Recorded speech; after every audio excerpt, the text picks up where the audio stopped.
ഇതെന്താ ഇവിടെ കംപ്ലീറ്റ് കലങ്ങുമല്ലോ. അയ്യോ, ഇവനെന്താ ഓടുന്നത്? ഇവിടെ ആരെ ഇപ്പൊ ഇങ്ങോട്ട് വിളിച്ചത്? ഓ എന്റെ ഭഗവാനെ, എന്തൊക്കെയാവോ എന്തോ ഇനി.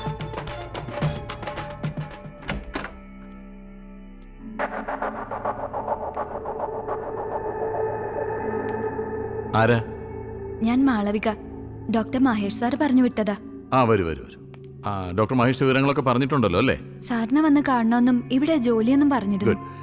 എന്റെ ഇവിടുത്തെ എക്സ്പെരിമെന്റിനെ പറ്റി വല്ലതും പറഞ്ഞോ? ബേസിക് ഇൻഫർമേഷൻ തന്നിട്ടുണ്ട്. ഓക്കെ. എത്ര വർഷമായി മഹേഷിന്റെ ഹോസ്പിറ്റലില്? 4 വർഷം. വരൂ. എന്റെ പരീക്ഷണത്തിൽ ഉൾപ്പെട്ടിരിക്കുന്നത് ഒരു പുരുഷനാണ്. ഒരു പ്രഗ്നന്റായ സ്ത്രീയെ കെയർ ചെയ്യുന്നതിനേക്കാളൊക്കെ വലിയ ബുദ്ധിമുട്ടാണ് ഒരു പുരുഷനെ കെയർ ചെയ്യാൻ. എന്തൊക്കെയാ ചെയ്യേണ്ടെന്ന് സാറ് പറഞ്ഞാ മതി. എവറി 1 hour ടെമ്പറേച്ചർ BP ഒക്കെ ചെക്ക് ചെയ്യണം. ഓൾട്ടർനേറ്റീവ് ഡേയ്സിൽ ECG എടുക്കണം. If any variations you should inform me immediately. ശരി സാർ.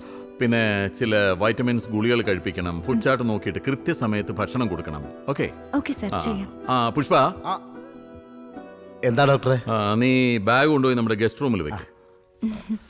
ഡോക്ടറെ, ഇതും പോടാ. ഇത് മാളവിക, ഹോം നഴ്സാണ്.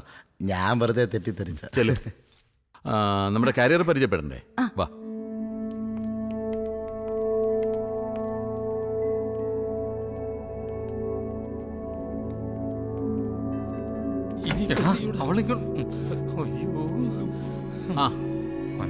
ഇതെന്താ രണ്ടുപേരും പുറംതിരിഞ്ഞ് നിൽക്കുന്നത്? ഇങ്ങോട്ട് നോക്ക്. ഇതാണ് നമ്മുടെ കാരിയർ സുധി. ഇത് ഗോപാലകൃഷ്ണൻ. ഹലോ.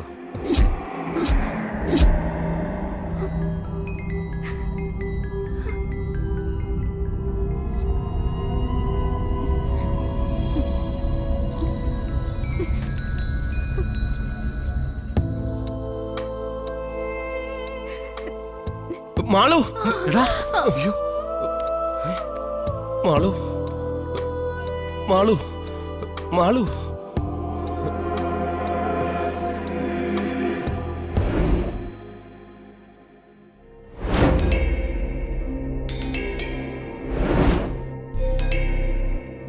എല്ലാം ഒരു നിമിത്തമായി എന്ന് വേണം കരുതാൻ. അല്ലെങ്കിൽ ഏതെങ്കിലും ഒരു നേഴ്സ് വരേണ്ട അടുത്ത് മാളവിക തന്നെ വരില്ലല്ലോ. ഒന്നും മനഃപൂർവ്വമല്ല. നിന്നോട് പറഞ്ഞാൽ നീ ഒരിക്കലും സമ്മതിക്കില്ല എന്ന് കരുതി. മാളു, ഞാൻ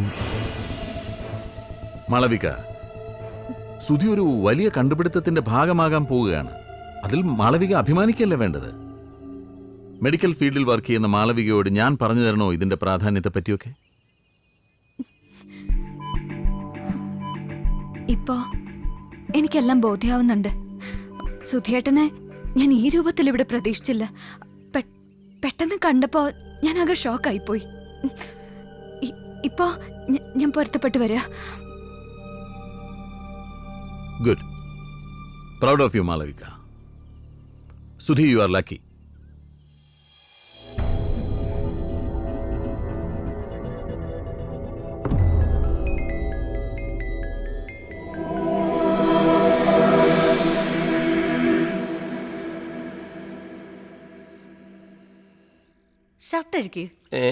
ഷർട്ട് അഴിക്കണോ?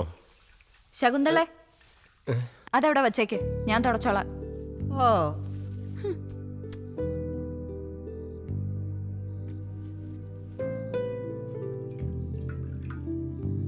ഷർട്ട് ഊരു.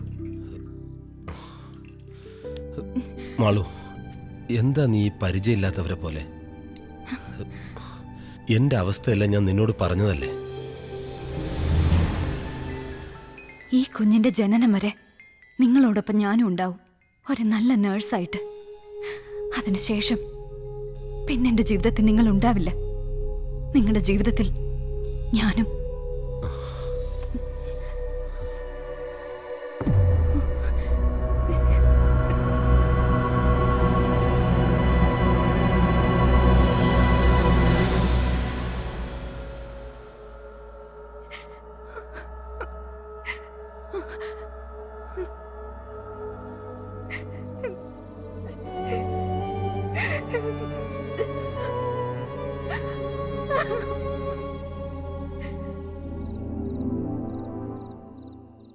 സുധീന്ദ്ര, മാളവിക നിനക്ക് നഷ്ടപ്പെടുകയാണ്. നീ ഒരു കുഞ്ഞിന് ജന്മം നൽകുന്നതോടെ ഈ സമൂഹത്തിൽ നിന്റെ സ്ഥാനം എന്താകുമെന്ന് നീ ഓർത്തിട്ടുണ്ടോ? നിന്റെ കുടുംബം മുഴുവൻ നിന്നെ വെറുക്കും.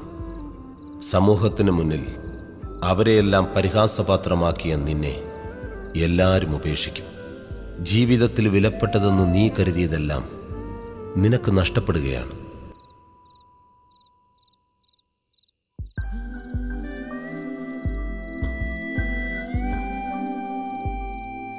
എന്റെ ജീവിതം തീർന്നു പോയല്ലോ ഡോക്ടർ. ഛേ, എന്നാര് പറഞ്ഞു? ഞാൻ ഈ കുഞ്ഞിന് ജന്മം നൽകുന്നതോടെ സമൂഹത്തിൽ, കുടുംബത്തിൽ, ബന്ധുക്കളുടെയും സുഹൃത്തുക്കളുടെ ഇടയിൽ ഞാനൊരു വെറുക്കപ്പെട്ടവനാകും. ഡോക്ടർ, എനിക്കിതിൽ നിന്നൊരു മോചനം ഉണ്ടാവോ?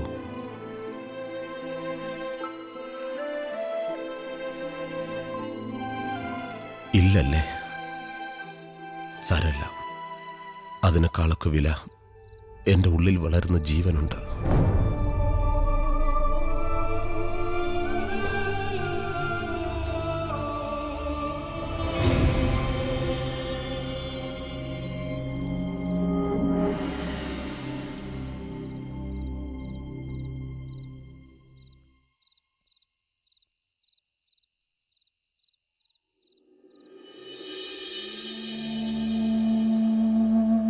ഡോക്ടർ, എനിക്കിതിൽ നിന്നൊരു മോചനം ഉണ്ടാവോ? ഇല്ലല്ലേ? സാരല്ല, അതിനേക്കാളൊക്കെ വില എൻ്റെ ഉള്ളിൽ വളരുന്ന ജീവനുണ്ട്.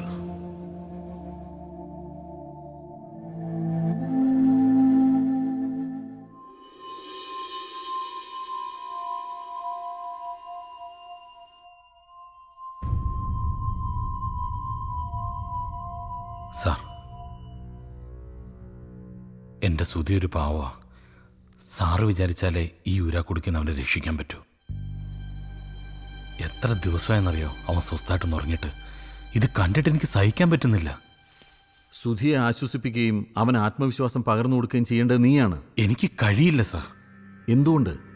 അവനെപ്പറ്റി സാറിനൊന്നും അറിയില്ല. എനിക്കറിയാത്ത എന്ത് കഥയാണ് അവനുള്ളത്? സുധി ഡിഗ്രിക്ക് പഠിക്കുമ്പോഴാണ് അവൻ്റെ അച്ഛൻ ഗൾഫിന് പോകുന്നത്. ഡ്രൈവറായിട്ട്. അവൻ്റെ അച്ഛൻ ഓടിച്ചിരുന്ന വണ്ടി അപകടത്തിൽപ്പെട്ട് ഒരാൾ മരിച്ചു. അച്ഛൻ ജയിലിലായി. വീടും പറമ്പും പണയപ്പെടുത്തി 20 ലക്ഷം രൂപ നഷ്ടപരിഹാരം കൊടുത്തിട്ടാ അവൻ്റെ അച്ഛനെ ജയിലിൽ നിന്ന് ഇറക്കിയത്.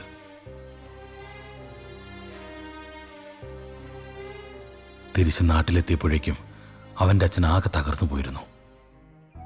തൻ്റെ കൈപ്പിഴ കൊണ്ടൊരാൾ മരിച്ചതിലുള്ള കുറ്റബോധം, പിന്നെ 2 പെൺമക്കളടക്കമുള്ള കുടുംബത്തിൻ്റെ ആകെയുള്ള കിടപ്പാട് നഷ്ടപ്പെടുത്തിയതുള്ള ദുഃഖം. അവൻ്റെ അച്ഛൻ ആത്മഹത്യ ചെയ്തു.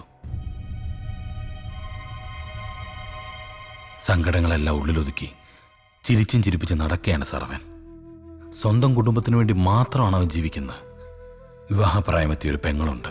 7ാം ക്ലാസ് മുതൽ മനസ്സിൽ കൊണ്ടു നടക്കുന്ന ഒരു കാമുകിയുണ്ട്. അവനെ ഓർത്ത് മാത്രം ജീവിക്കുന്ന ഒരമ്മയുണ്ട്. എൻ്റെ ഈ പരീക്ഷണം ഒന്ന് പൂർത്തിയാവട്ടെ. അവൻ്റെ എല്ലാ പ്രശ്നങ്ങളും പരിഹരിക്കാനുള്ള പണം ഞാൻ കൊടുക്കാം. ആ പണം കൊണ്ട് അവന് നഷ്ടപ്പെട്ടതെല്ലാം തിരികെ വാങ്ങാൻ പറ്റുമോ? സാറിന് പ്രശസ്തി നേടാനുള്ള പരീക്ഷണത്തിൽ അവനെ ഒരു കരുവാക്കാതെ സാർ ഒരല്പം മനുഷ്യത്വം കാണിക്കണം. ഗോപാലകൃഷ്ണൻ, ഈ അവസാന ഘട്ടത്തിൽ ഇങ്ങനെ സംസാരിക്കരുത്. സാറേ, ഭാര്യയും മകളെ പിരിഞ്ഞു ജീവിക്കുന്ന സാറിന് കുടുംബജീവിതത്തിന്റെ വില അറിയില്ല. ഇതെൻ്റെ ഒരു അപേക്ഷയാണ്. എങ്ങനെയെങ്കിലും സാർ അവനെ രക്ഷിക്കണം.